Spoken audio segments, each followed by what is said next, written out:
avec vous de suivre la proclamation des résultats provisoires par la Commission nationale de recensement des votes.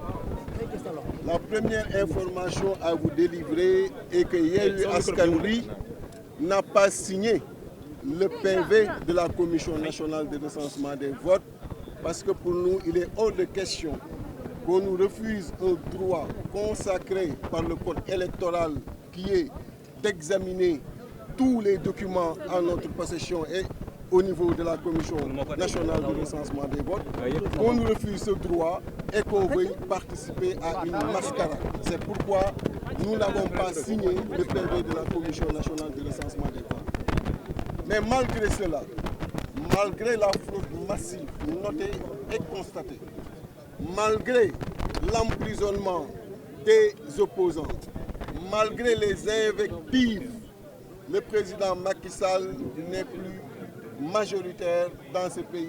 Il n'a plus la majorité, il l'a perdu. Aussi bien au niveau de l'Assemblée nationale où il n'a plus que 82 députés que nous contestons, alors que la majorité à ce niveau est de 83.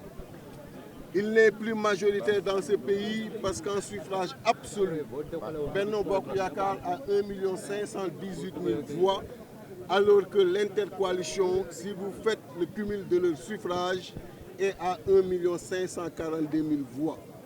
Respectivement donc, en relatif, Macky Sall est à 46,5%, là où l'intercoalition est à 47,3%.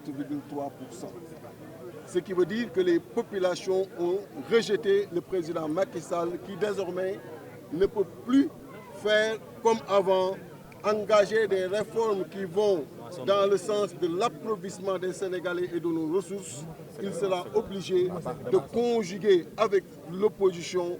Il sera obligé aujourd'hui de se comporter au niveau de l'Assemblée nationale avec sa coalition comme opposition parlementaire parce qu'il n'est plus majoritaire.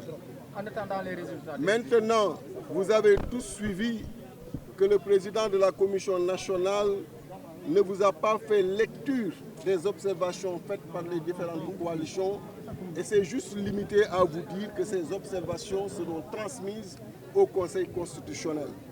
Vous avez depuis longtemps et toujours couvert ces proclamations et vous savez que toutes les informations étaient rendues publiques parce que ce ne sont pas des informations seulement à la disposition ou à la discrétion de magistrats qui sont sous le climatiseur, alors que ce sont des politiciens qui pendant 14 jours, 21 jours ont été sous la chaleur, sous la pluie, au contact des populations, ces populations qui sont sorties les accueillir, ces informations leur appartiennent.